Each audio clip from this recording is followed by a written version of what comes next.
मंत्र सिद्ध करने के लिए स्थान चाहिए। किसी संत का सिद्ध पीठ स्थान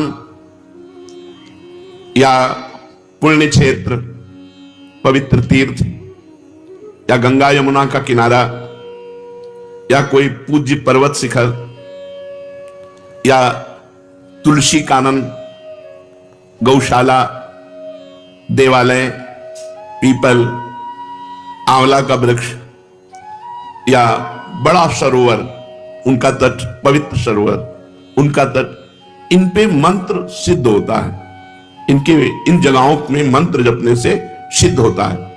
एक बार वर्णन किया गया था कि घर से 10 गुना भजन का प्रभाव गौशाला में, और गौशाला से 100 गुना बढ़कर लाभ मिलता है पवित्र जंगल, एकांत सुनसान जंगल से 1000 गुना सरोवर, तालाब, कुंड, उससे 1,00,000 गुना यमुना जी के तट पर, गंगा जी के पावन तट पर, उससे करोड़ गुना पवित्र पर्वत गिरिराज जी, कामदेव जो वहां कामदगिरी, चित्रकूट, ऐसे पवित्र पर्वतों में, उनसे बढ़कर कई गुना भगवान शिव के मंदिर, भगवान राम के मंदिर, हरि के मंदिर जहां विराजमान है उन मंदिरों में, और अरबों गुना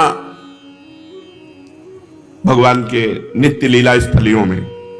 अरबों गुना का मतलब 1 अरब नाम घर में जप किए और 1 नाम वृंदावन में जप किए, अरबों, अरब नहीं अरबों गुना। आप जहां बैठे हो इससे बढ़कर त्रिभुवन में कोई स्थान नहीं। पर इससे भी बढ़कर बात कही, गुरु के सानिध्य में अनंत गुना, गुरु के सानिध्य में अनंत गुना, गुरु की चरण पादुका, गुरु का चित्रपट विराजमान करके।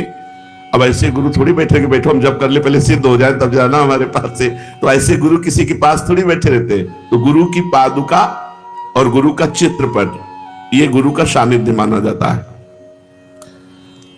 ऐसी जगह बैठे जो सम हो, बराबर हो, जहां कोई सांप, बिच्छू, कीड़ा मकोड़ा ऐसे आने का भय न हो, दुष्टों की विघ्न जहां ना पहुंचते हो, ऐसे पवित्र एकांत स्थान में निरंतर भजन करने का अभ्यास करें। सब कुछ अपने को प्राप्त है, श्रीधाम वृंदावन प्राप्त, इसलिए सब कुछ प्राप्त है अपने को।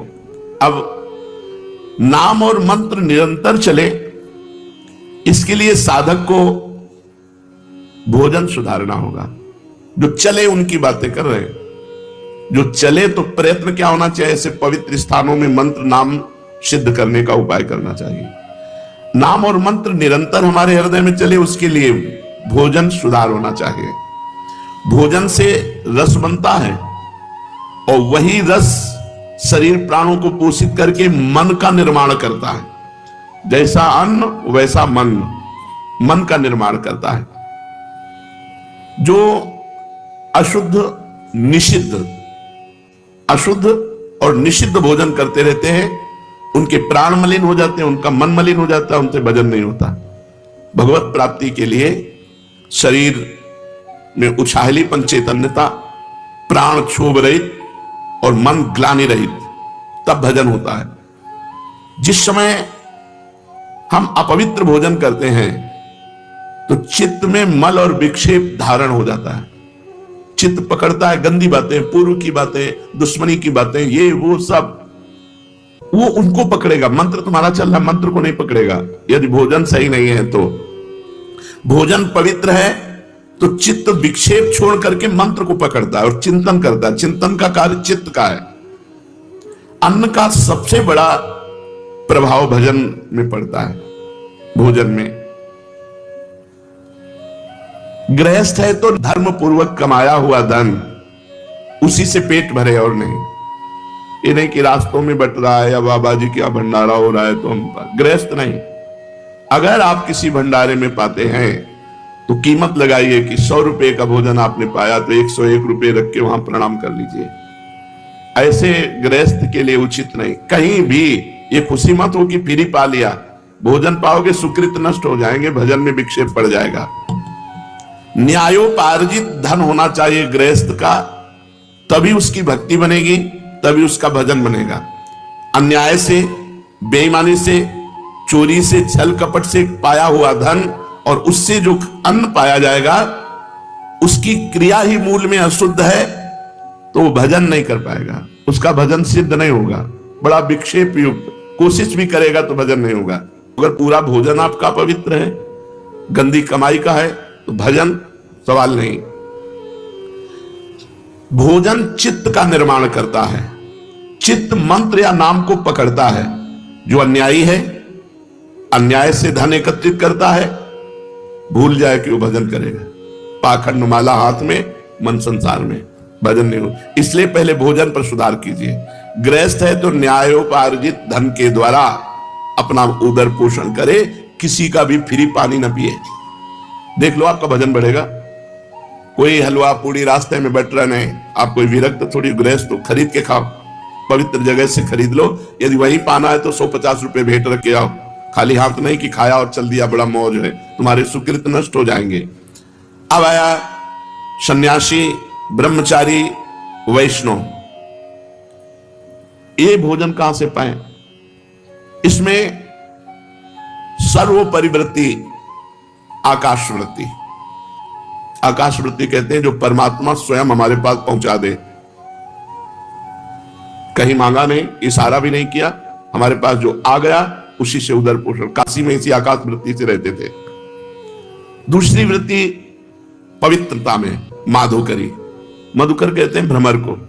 जैसे एक एक फूल से थोड़ा थोड़ा पराग लेकर भौरा अपना उदर पोषण करता है, ऐसे 5 घर या 7 घरों से एक एक माधुकरी लेकर के अपना उदर पोषण करे। श्वान वृत्ति कभी स्वीकार न करे।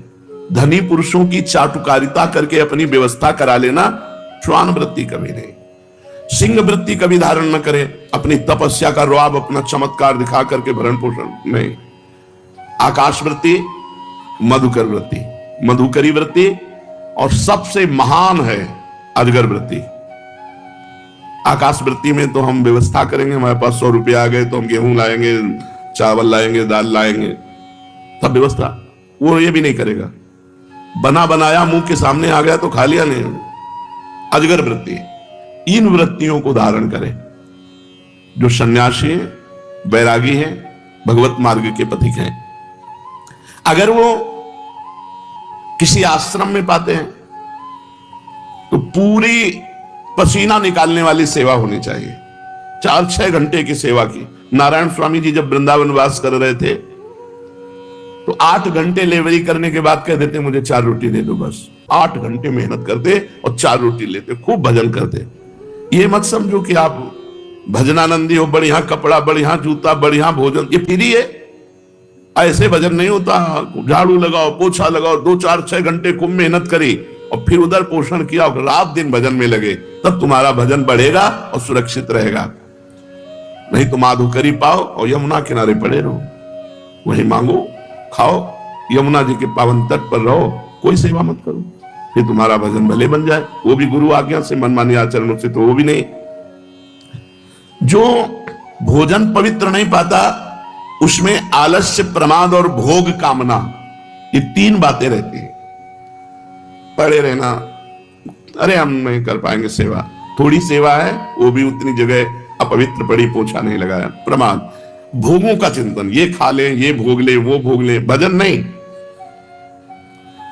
और चाहे गृहस्थ हो या विरक्त, भोजन आधा पेट अगर भजन करना। जब भजन में मन लगेगा तो भोजन में रुचि नहीं होती। भजन का बल होता है कि ऐसा नहीं होगा कि मैं ऐसे 8-8 दिन भोजन नहीं मिला, गंगा जल केवल पी के, कभी हमको महसूस नहीं हुआ ऐसा। आहार दबा दबा करके करोगे तो भजन थोड़ी होगा। अपने गुरु जी को जीवन भर देखा है, अब भी देखा, वैसा ही दिनचर्या है। 2 रोटी से कभी 2.5 नहीं पाते, अपने हाथ की बनाई 2 रोटी और शाम के दूध। एक दिनचर्या आजीवन के लिए भोजन की होनी चाहिए। विरक्त को भी भोजन में 3 दोष माने गए हैं, एक जाति दोष, एक आश्रय दोष और एक निमित्त दोष। जाति दोष वो है जो स्वभाव से निषिद्ध होते हैं, जैसे प्याज, लहसुन, शलगम, गाजर, ये भजन में विक्षेप डालेंगे ही डालेंगे। ये तमोगुणी जाति के हैं, इसलिए इनका प्रयोग नहीं करते। तमोगुण इनसे प्रकट होता है। यद्यपि ये इनकी प्रकट होने की प्रक्रिया पवित्र है, जहां आलू प्रकट होती है वहीं प्याज लहसुन भी वैसे ही मिट्टी में, पवित्र मिट्टी में प्रकट होते हैं, पर ये भजन के लिए निषिद्ध है। ये बुद्धि में, भजन में विक्षेप डालते हैं, इसलिए संतों ने इसे मना किया है। ये कोई ऐसा नहीं कि प्याज लहसुन पाओगे तो पाप हो जाएगा, लेकिन भजन नहीं बनेगा। भजन शुद्ध बने, ये तमोगुणी वस्तु है, इसलिए इसको त्याज्य किया गया। ये ऐसा नहीं है कि एकदम मांस मदिरा की तरह, ऐसा नहीं है। ये हमारे भजन में वृद्धि पड़े, इसलिए सलगम, लहसुन, प्याज, गाजर। जाति दोष वाली वस्तुएं यदि हम पाएंगे तो ये हमारे मन को अपवित्र कर देंगे और भजन नहीं होगा। दूसरा, आश्रय दोष। जैसे रसोई आपको खीर पूड़ी बड़ा पवित्र बना के दी गई, लेकिन उस रसोई में मांस रांधा गया है, वही गैस चूल्हा है, वही बनाने वाले हैं, वही पात्र है, ये आश्रय दोष हो गया। अगर आप पाते हैं तो आपकी बुद्धि भ्रष्ट हो जाएगी। जैसे मांस खाने से बुद्धि भ्रष्ट होकर उसका नरक गमन होगा, ऐसे ही उस रसोई का पाने से आपकी बुद्धि भ्रष्ट हो जाएगी, भजन में नहीं लगेगी। जैसे आश्रय दोष में पहला ये, जैसे शराब की बोतल है और उसमें गंगा जल भर दिया जाए तो आश्रय दोष के कारण वो गंगा जल आचमन के लायक नहीं रहेगा। जैसे जहां शराब रखी हुई है उसके पास आपके सब्जी रखी उसी फ्रिज में, वो सब्जी वो आश्रय दोष के कारण अपवित्र हो चुकी है, क्योंकि वो मदिरा वहां रखी हुई है। इस तरह से आश्रय दोष का त्याग, जाति दोष का त्याग। जाति का यहां मनुष्य से नहीं है, या वस्तुओं से है। जो वस्तुएं शास्त्र निषिद्ध है उन वस्तुओं का सेवन न करें। आश्रय, आश्रय बहुत ही विवेक के, कहां भोजन, किनके यहां भोजन, कैसे आचरण करने वाले, बहुत ध्यान से।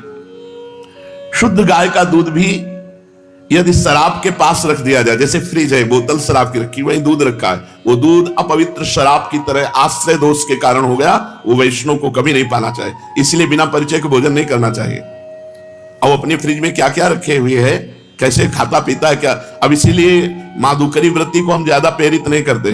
तो ऐसे हम कोई पेट भरने के लिए बाबा जी बने क्या? उनकी पवित्र माधुकरी, जो पवित्र आचरण करते हैं, पवित्र व्यवहार करते हैं, उनसे हमारा भजन बनेगा। तो अब आकाश वृत्ति सर्वश्रेष्ठ है, जो भगवान दे दे उसी से अपनी व्यवस्था करके खाओ पियो, भजन करो। जैसे अपने यहाँ श्री जी के विधान में किसी से मांगा नहीं जाता, कोई दान पेटी नहीं, किसी का कोई किसी तरह घुमाओ फिराओ नहीं। ऐसे नहीं कि ओहो भाग्य खुल गए, रुपया रुपया के लिए बाबा जी बने, भोजन के लिए बाबा जी बने, भगवान के लिए बाबा जी बने। तो ऐसा नहीं संसार में कि अपवित्र ही लोग हैं, बड़े पवित्र भी हैं, उन्हीं से चलता है।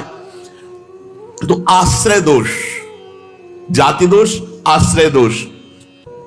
अब निमित्त दोष, साधक को निमित्त दोष से भी बचना चाहिए। जो वैष्णव नहीं है,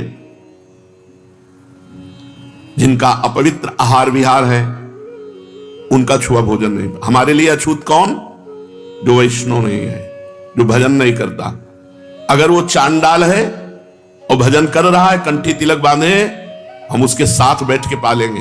लेकिन पंडित है, आचरण विहीन है, भगवत विमुख है, वो हमारी संगत। व्यास मिठाई विप्र की तामे लागे आग, वृंदावन के स्वपच की जूठन कहिए मांग। अहोबत स्वपचतो गरियान यद जिभ्याग्य वर्तते नाम तुभ्यम। वो स्वपच भी विश्व पूजनीय है, जिसकी जिभ्या पे हरि नाम विराजमान है। जो भगवत भजन नहीं करते, उनके हाथ का नहीं पाना, और कोशिश करें उनकी दृष्टि न पड़ पावे भोजन पे। जैसे हम ठाकुर जी के लिए पर्दा करके अगर ले भी जाना है तो थाल ढक कर कोई देख न पावे, पर्दा लगा के भोजन, निमित्त दृष्टि भी न पड़ पावे ऐसे लोगों की जो भगवत विमुख हैं, जो नीच आचरण करते हैं, उनकी भी दृष्टि का निषेध। साधक को इन तीन दोषों से रहित भोजन पाना चाहिए। जाति दोष, आश्रय दोष, निमित्त दोष कहां रखा है, इसका भी प्रभाव पड़ता है। अब प्रधान वस्तुएं कह रहे हैं कि जैसे गौ का दूध है, गौ का दही है, गौ का घी है, ये पवित्र भजन में बहुत सहयोगी होंगे। फिर तो पेट पालने के लिए, भजन के लिए गौ का दूध, जैसे भैंस का है, बकरी का है, भजन के लिए नहीं। भजन के लिए गौ का दूध, गौ का घी। जैसे कुछ लोगों का मानना है कि दूध नहीं पीना चाहिए क्योंकि उसके बछड़े का हिस्सा है। कुछ लोग अपनी बुद्धि के द्वारा, ऐसे बहुत से लोग हैं, हम उनका निषेध नहीं करते, लेकिन उनको बताना चाहते हैं कि हमारी ऋषि परंपरा ही रही है कि गौ और गौ के दुग्ध घृत से यज्ञ आदि करना और अपने पालन पोषण के लिए गौ दुग्ध प्रयोग करना। यहां तक तुम भगवान तो नहीं हो, तुम्हारी बुद्धि में जो बात आई, हमारे भगवान श्री कृष्ण गौ में चराने गए, गौ में दुही जाती थी, गौ दधी, गौ मक्खन, गौ घृत, ये बाढ़ थी हमारे ब्रज में। हाँ, अब उसमें जो सिद्धांत है, यदि आप नवीन बछड़े को ईमानदारी से पिला के देखना, चारों थन रोज पिला दो, वो बीमार हो जाएगा, उसकी सामर्थ्य नहीं, क्योंकि भगवान ने क्षमता रखी गाय के दूध में इतनी कि वो एक थन अगर छोटा बच्चा है पल जाएगा, थोड़ा बड़ा हुआ तो आधा आधा विभाग, आधा गौ सेवक और आधा बछड़ा, खूब पुष्ट बना रहेगा। ये शुरू से परंपरा रही है, हमारे शास्त्रों में स्वयं भगवान ने की ये बात, लेकिन हमारे शास्त्रों में रहा है। बहुत से ब्रह्म ऋषि तो गौ दुग्ध पान करके केवल रहते थे। वशिष्ठ जी के यहां विश्वामित्र जी ने ही तो जब गाय का प्रभाव देखकर बड़े बड़े ब्रह्म ऋषियों के यहां गौएं और गौ सेवा और गौ दुग्ध और घृत आदि से पालन। तो आज भी गौ दुग्ध, गौ दधि और गौ घृत, इन तीन का प्रयोग भोजन में भजन के लिए बहुत सहायक है। यहां शास्त्र के विरुद्ध बात नहीं, समाज को संत वेश में वही परोसना चाहिए। तस्मात् शास्त्रम प्रमाणम ते कार्याकार्यो व्यवस्थित हो, जो शास्त्र कहता है वो बिल्कुल दब्बू कायर है, जो शास्त्र विरुद्ध की बात को इस बात में सुने और हाँ में हाँ मिला दे। नहीं, तस्मात् शास्त्रम प्रमाणम ते कार्याकार्यो। हाँ, हर पशु हमारे यहां सेवित है। हमारा सनातन धर्म हर पशु की सेवा करता है, कुत्ते की भी सेवा करता है, कुत्ते में भी भगवान देखता है, गधे में भी भगवान देखता है। भगवान देखने के लिए भगवान आदेश किए, विद्या विनय संपन्ने ब्राह्मणे गविहस्तनी, सुनी माने कुत्ता, सुनी च सुपाके च पंडिता समदर्शिना। जो विद्या विनय संपन्न ब्राह्मण में, कुत्ते में, चांडाल में, हाथी में एक ही भगवान को देखता है। सनातन धर्म देखता है, व्यवहार नहीं करता। व्यवहार एक जैसा जो करे वो मूर्ख, और जो व्यवहार नहीं दर्शन एक जैसा करे वो पंडिता समदर्शिना।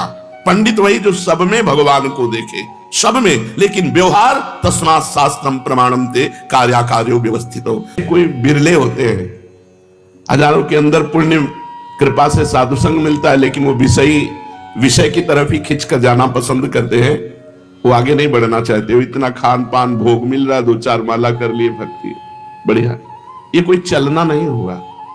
चलना का मतलब है अपने पूरे समय को भजन में लगाना, पूरी शक्ति को शास्त्र आज्ञा के अनुसार अपने जीवन को चलाना।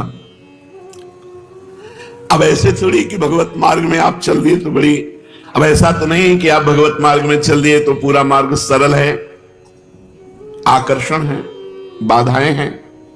कोई तो आकर्षण में ही फिसल गया, कोई बाधाओं से परास्त हो गया, कोई पूर्व जन्म की गंदी प्रवृत्तियों से परास्त हो गया, कोई लाखों में एक आदमी इन बाधाओं को, इनको सबको चीरता हुआ पूरी शक्ति लगा के भजन करते हुए वो आगे बढ़ता है। उसे भगवान कह रहे हैं कि प्रयत्न करने वालों में हजारों में कोई एक।